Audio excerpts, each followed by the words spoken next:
Y en esta oportunidad vamos a estar hablando de todo lo que tiene que ver con el conflicto en Medio Oriente y las violaciones de Israel al alto al fuego en Gaza y el Líbano. Vamos a abordar otras cuestiones como la guerra en Ucrania y las negociaciones de paz, la tensión entre Estados Unidos y Venezuela, la confirmación de la condena al expresidente brasileño Jair Bolsonaro y mucho más. Así que ya mismo nos ponemos en marcha con el programa. Acompáñennos. El ejército israelí afirmó que mató al jefe del Estado Mayor del movimiento islamista proiraní Hezbollah en un ataque contra un edificio residencial en la capital libanesa el domingo. El presidente ucraniano Volodymyr Zelensky rechazó el viernes el plan de Estados Unidos para poner fin a casi 4 años de guerra con Rusia. Una jueza federal de Estados Unidos desestimó el lunes los casos penales presentados contra el exdirector del FBI James Comey y la fiscal general de Nueva York Letitia James.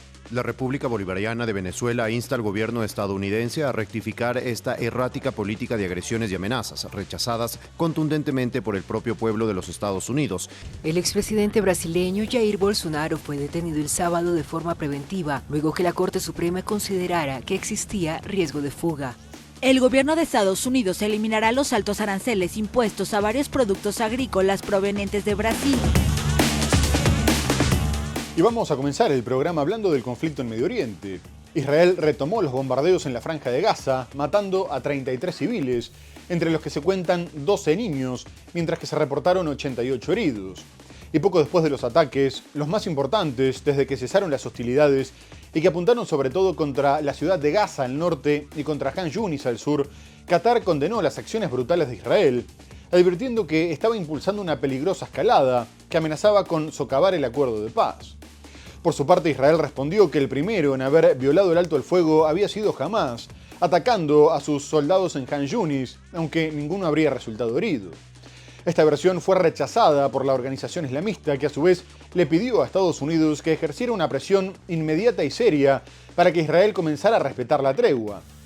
Según el Ministerio de Salud del enclave, Israel ya asesinó a más de 340 personas en medio del alto al fuego, la mayoría de ellas niños, mujeres y ancianos, y jamás denunció que había violado la tregua 497 veces, contabilizando 142 tiroteos contra civiles, barrios residenciales, tiendas de desplazados, 228 bombardeos y 100 demoliciones de viviendas, al tiempo que llevaba a cabo decenas de detenciones arbitrarias en zonas que había aceptado abandonar.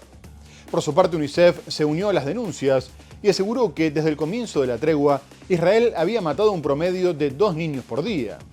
Asimismo, Israel defiende sus operaciones, afirmando que los últimos bombardeos acabaron con 5 milicianos y que entre 100 y 200 siguen escondidos en los túneles del sur del enclave. Los ataques israelíes en la ciudad de Han Yunis, en el sur de Gaza, mataron a primera hora del jueves a 5 personas, lo que eleva a 33 el número de víctimas mortales de los ataques aéreos en el territorio desde la noche anterior, según las autoridades sanitarias locales. Los ataques han sido de los más mortíferos desde el 10 de octubre, cuando entró en vigor el alto el fuego mediado por Estados Unidos. Las autoridades locales han informado de más de 300 muertes desde su inicio. Funcionarios del Hospital Nasser de Han Yunis dijeron que habían recibido los cadáveres de 17 personas en total, entre ellas 5 mujeres y 5 niños, tras 4 ataques aéreos israelíes contra tiendas de campaña que albergaban a desplazados. En la ciudad de Gaza, 2 ataques aéreos contra un edificio mataron a 16 personas, entre ellas 7 niños y 3 mujeres, según funcionarios locales. La nueva escalada se produjo después de que Israel dijera que sus soldados habían sido atacados en Han Yunis el miércoles. Israel declaró que no había soldados muertos, pero respondió con ataques. Hamás condenó los ataques, calificándolos de espantosa masacre, y negó haber disparado contra las tropas israelíes. Han habido varios intentos por su parte de penetrar en nuestro territorio más allá de la línea amarilla y tratar de herir a nuestros soldados. Lo hemos frustrado con mucha fuerza y también hemos respondido y les hemos hecho pagar un precio muy alto. Eso representa un número importante de terroristas que hemos eliminado.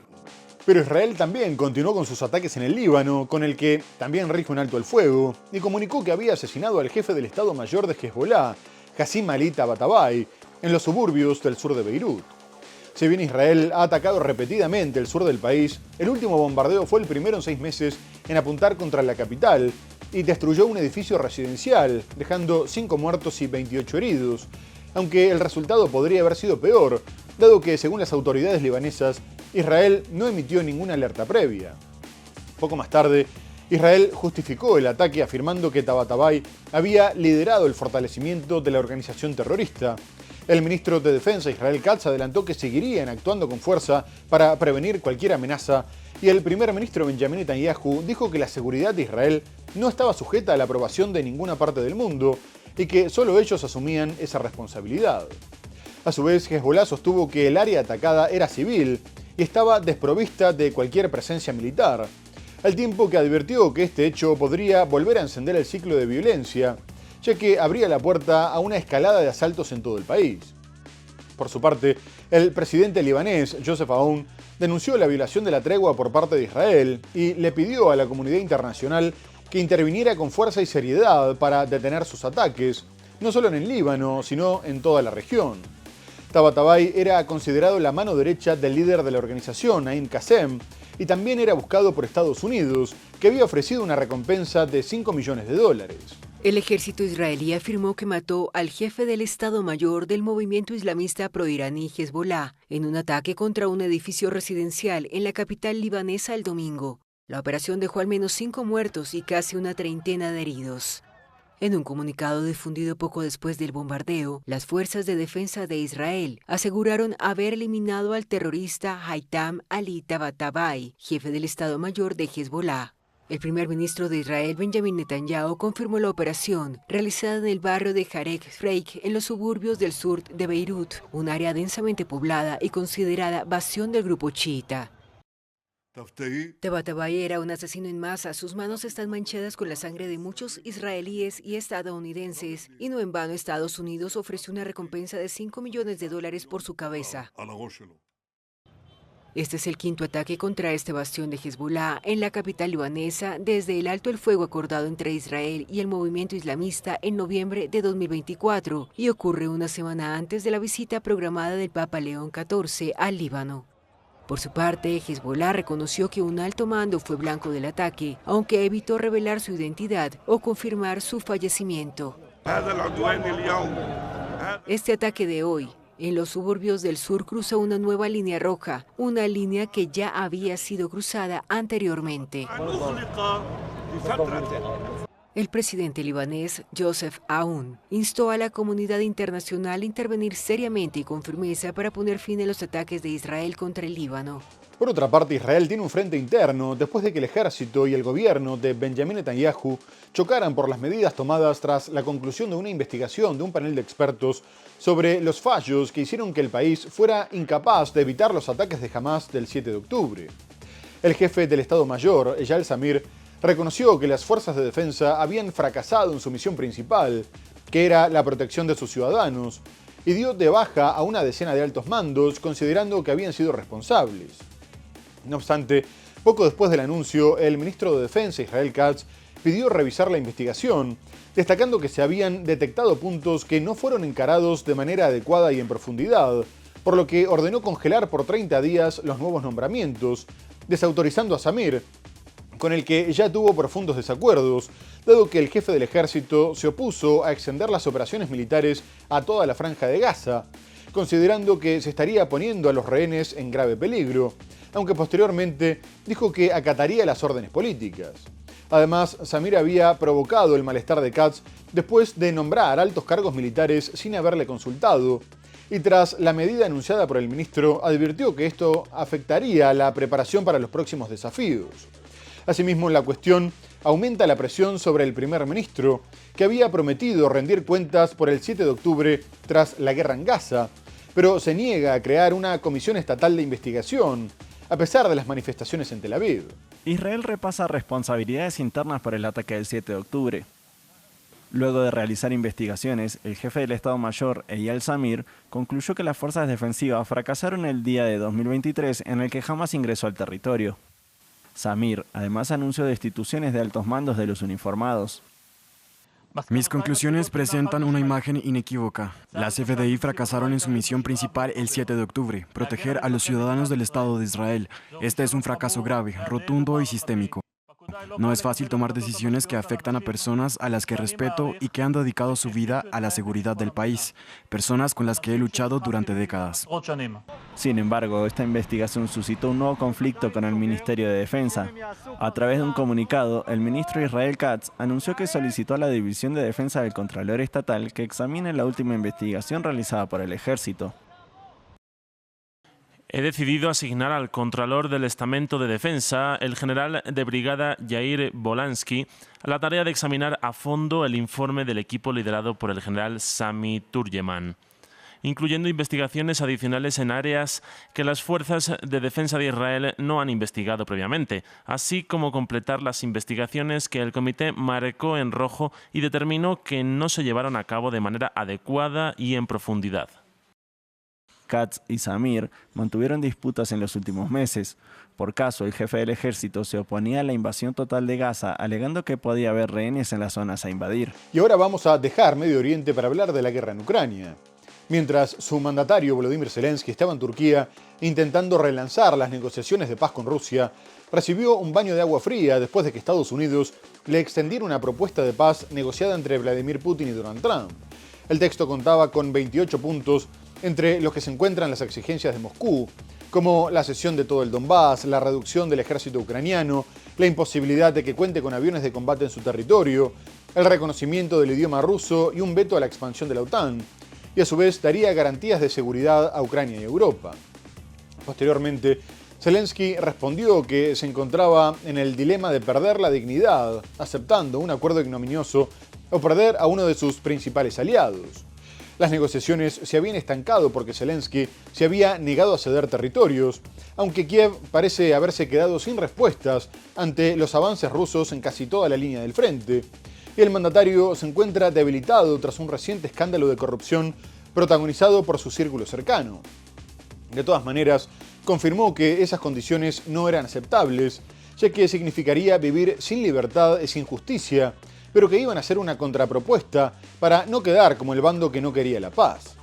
A su vez, Trump respondió que Zelensky tendría que conformarse con su plan y que en algún momento tendría que aceptar algo porque Rusia seguiría avanzando, pero aclaró que era un borrador sujeto a cambios.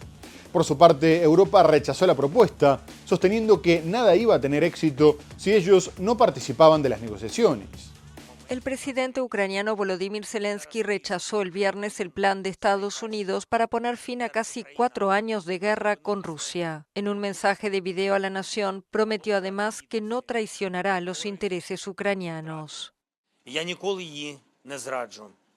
Nunca los traicionaré. Hay que tener en cuenta el interés nacional de Ucrania. No hacemos declaraciones grandilocuentes, trabajaremos con calma con Estados Unidos y todos nuestros socios. Habrá esfuerzos constructivos para encontrar soluciones con nuestro socio principal. Presentaré argumentos, persuadiré, propondré alternativas, pero desde luego no daremos al enemigo ningún motivo para decir que Ucrania no quiere la paz, que es Ucrania la que está entorpeciendo el proceso o que Ucrania no está preparada para la diplomacia.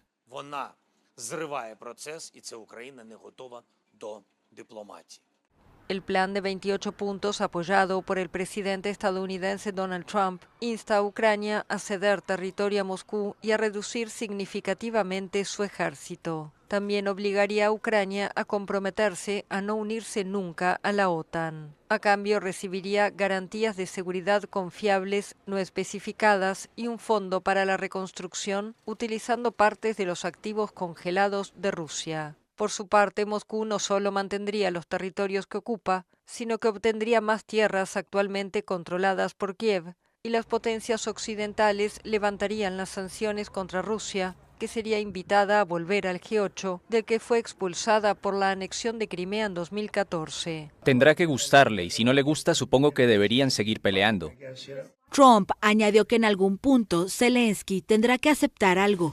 Unos días después de la presentación del plan inicial, delegaciones de Ucrania y Estados Unidos se reunieron en Ginebra en un intento de Kiev de alcanzar en el campo diplomático lo que no puede lograr en el frente de batalla y de aplacar un eventual enojo de Donald Trump por el rechazo de la mayoría de los 28 puntos para la paz, sobre todo después de que el republicano criticara en su red social la total falta de gratitud de Ucrania. Poco más tarde, el secretario de Estado Marco Rubio aseguró que era muy optimista y que estaban en el mejor momento del proceso de negociación, ya que si bien quedaban algunos puntos de discordia, no eran insalvables. No obstante, el secretario del Consejo de Seguridad Nacional de Ucrania, Rustem Umerov, rebajó el optimismo de Rubio y advirtió que no podría haber ninguna decisión fuera del marco de su soberanía, de la seguridad del pueblo ucraniano o de las líneas rojas planteadas por el gobierno, aunque coincidió en que habían logrado avances significativos en la armonización de las posiciones y la identificación de los próximos pasos. Además, el comunicado afirma que se perfeccionó el marco para la paz y que la delegación ucraniana reafirmó su gratitud hacia Estados Unidos y en particular hacia Donald Trump. Por último, Ucrania aseguró que seguiría trabajando estrechamente con sus socios europeos, a quienes recurrió en busca de apoyo para resistir a la presión de Trump, y Alemania, Francia y el Reino Unido le confirmaron su apoyo total de cara a una paz justa y que no fuera percibida como una capitulación. A su vez, consideraron que el punto de partida para un acuerdo tenía que ser la línea de contacto y que las Fuerzas Armadas de Ucrania tenían que poder defenderse. En Suiza, las delegaciones de Estados Unidos y Ucrania reportaron avances significativos en las negociaciones sobre el plan estadounidense para poner fin a la guerra con Rusia. Las conversaciones que se desarrollan en la representación estadounidense en Ginebra buscan destrabar el documento de 28 puntos propuesto por Washington. El secretario de Estado, Marco Rubio, calificó la reunión como la más productiva del proceso, aunque reconoció que aún quedan temas delicados por resolver. Claramente creo que todos reconocemos que parte de lograr un final definitivo a esta guerra requerirá que Ucrania sienta que está segura y que nunca será invadida o atacada nuevamente. Así que eso es claramente algo que tiene que discutirse. Creo que hemos hecho un progreso sustancial en eso y otros puntos. A su lado, el negociador ucraniano Adri Yermak coincidió en que hubo progresos, pero evitó dar detalles. Tenemos muy buen progreso y estamos avanzando hacia una paz justa y duradera. El pueblo ucraniano merece y quiere esta paz más que nadie, más que cualquier persona en este planeta. El plan, que incluye concesiones a Rusia como la cesión de territorio, la reducción del ejército ucraniano y el freno a la adhesión a la OTAN, ha generado resistencia en Kiev y entre los aliados europeos que se movilizaron a Ginebra para evitar una paz percibida como una capitulación. En medio de estas tensiones, el presidente Volodymyr Zelensky expresó agradecimiento personal hacia Trump tras las críticas del mandatario estadounidense por la supuesta falta de gratitud. No obstante, el nuevo intento de Estados Unidos de acercar posturas entre Ucrania y Rusia parecía destinado al fracaso, dado que los negociadores de Kiev y de la Unión Europea presentaron una contrapropuesta de 19 puntos que Moscú ya dijo que era completamente inaceptable. El mandatario ucraniano Volodymyr Zelensky retomó su negativa a ceder territorio, una postura apoyada por Bruselas y Londres, pero que no se corresponde con la realidad en el frente, por lo que era una garantía de la continuidad de la guerra, mientras que el gobierno norteamericano tuvo que salir a responder a las críticas, tanto de demócratas como de republicanos, que lo acusaron de favorecer a Rusia con sus 28 puntos para la paz. Y la vocera de la Casa Blanca, Caroline Leavitt, aseguró que también estaban trabajando con los ucranianos y que querían plantear una propuesta que pudiera ser aceptada por ambos, evitando que Ucrania perdiera todavía más. Poco más tarde, el asesor del Kremlin, Yuri Yakov, confirmó que la contrapropuesta era poco constructiva y que no les convenía. Además, Moscú agregó que con sus exigencias, los aliados de Ucrania podrían no estar enterados de la realidad en el frente, sobre todo después de que el presidente francés Emmanuel Macron intentó explicar su versión del campo de batalla, analizando un mapa que estaba al revés. De todas formas, los medios norteamericanos aseguraron más tarde que Zelensky había aceptado la propuesta, mientras que el presidente ucraniano afirmó que veía muchas perspectivas que podían hacer realidad el camino hacia la paz, ya que había resultados sólidos, pero aclaró que todavía quedaba mucho trabajo por delante y que restaban algunos detalles menores por resolver. El Kremlin calificó el lunes de poco constructiva la contrapropuesta de los europeos al plan planteado por Estados Unidos para terminar con el conflicto en Ucrania y afirmó que no le conviene a Rusia. La Casa Blanca rechazó el lunes las críticas, incluidas las provenientes del oficialista Partido Republicano, que señalan que el presidente Donald Trump favorece a Rusia en sus esfuerzos por poner fin a la guerra en Ucrania. La idea de que los Estados Unidos de América no están interactuando con ambas partes por igual en esta guerra para ponerle fin es una falacia completa y total. La nueva versión del borrador trabajado en Ginebra no ha sido publicada, pero todas las partes coincidieron en que cualquier acuerdo debe respetar la soberanía de Ucrania. El presidente ucraniano Volodymyr Zelensky celebró el lunes pasos importantes durante las conversaciones, aunque reconoció que hace falta mucho más trabajo diplomático y afirmó que su país atraviesa un momento crítico. El presidente de Ucrania, Volodymyr Zelensky, dijo que respalda los principios del nuevo borrador de acuerdo de paz con Rusia redactado por Washington, pero que aún quedan por discutir lo que llamó puntos delicados, y afirmó que está listo para reunirse con el presidente estadounidense Donald Trump. En Europa, escepticismo y una campaña de presión. Durante el más reciente encuentro de la llamada coalición de voluntarios, se volvió a hacer un llamado a que las fronteras no deben cambiarse por la fuerza. Además, el presidente de Francia, Emmanuel Macron, afirmó que el acuerdo para canalizar los activos rusos congelados hacia Ucrania es inminente y está a días de ser finalizado. Por lo pronto, el enviado especial de Washington, Steve Witkoff, va a viajar la próxima semana a Moscú para reunirse con Vladimir Putin para informarle personalmente de las concesiones que Kiev estaría dispuesto a hacer, mientras que Zelensky estaba intentando organizar una nueva reunión con Trump en la Casa Blanca. A su vez, al ser consultado sobre si Ucrania tendría que ceder mucho territorio, el presidente norteamericano dijo que tenía que ser realista, porque las tropas rusas podrían avanzar mucho más en los próximos meses, y que este era uno de los motivos por los que había que acelerar las conversaciones. Mientras tanto, continuaron los bombardeos cruzados. Ucrania dijo que había alcanzado varios objetivos, entre los que destacó fábricas de drones en la región de Rostov, tras lo cual Moscú informó que había tenido que derribar más de 200 drones, en el que habría sido su ataque más masivo de los últimos meses, y Rusia respondió con un fuerte bombardeo que incluyó misiles hipersónicos Kinzhal, apuntando contra la infraestructura militar, la red energética y almacenes de drones, y aseguró que había alcanzado todos sus objetivos. Por otra parte, también aumentó la tensión entre Bielorrusia y sus vecinos, después de que globos utilizados para el contrabando de cigarrillos volvieran a sobrevolar el territorio de Lituania y Letonia. Lituania ya había decidido cerrar la frontera terrestre, por lo que considera como un ataque híbrido, y ahora su primera ministra, Inga Roginiene, dijo que estaba evaluando cerrarla de nuevo, mientras que el gobierno bielorruso afirmó que no tenía claro cómo cerrar la frontera terrestre serviría para detener los globos, y aseguró que no tenía nada que ver. Ucrania y Rusia intercambiaron ataques aéreos masivos durante la madrugada del martes. En Kiev, al menos 6 personas murieron, y el alcalde Vitaly Klitschko indicó que el suministro de agua y energía se había visto interrumpido. El Ministerio de Energía reportó, por su parte, un ataque masivo contra las infraestructuras energéticas. En territorio ruso, al menos 3 personas murieron y 8 resultaron heridas en un ataque ucraniano contra los distritos de Taganrog y Neklinovsky. El Ministerio de Defensa dijo que interceptó 249 drones ucranianos durante los ataques nocturnos, una de las cifras más altas desde el inicio del conflicto en 2022. Unos globos con cigarrillos de contrabando procedentes de Bielorrusia vuelan de nuevo hacia el Báltico, no solo hacia Lituania, sino también hacia Letonia. Pocos días después de la reanudación de las obras de los pasos fronterizos entre Lituania y Bielorrusia, la situación se ha agravado bruscamente. La primera ministra lituana, Inga Ruginiene, advirtió de que el gobierno podría volver a cerrar la frontera con Bielorrusia si continúa el contrabando de cigarrillos en globos. Esta advertencia se produjo tras una serie de incidentes que perturbaron varias veces el funcionamiento del aeropuerto de Vilna. Vilna califica los incidentes de los globos como una forma de ataque híbrido. El día anterior se interceptaron en Letonia 8 meteobuses procedentes de Bielorrusia. Según la policía, con su ayuda se introdujeron en el país 720.000 cigarrillos de contrabando. Uno de esos globos aterrizó en el bosque a 60 kilómetros de la frontera.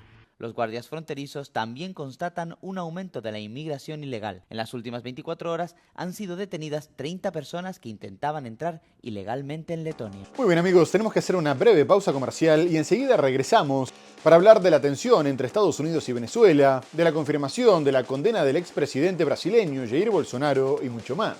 No se vayan, ya volvemos.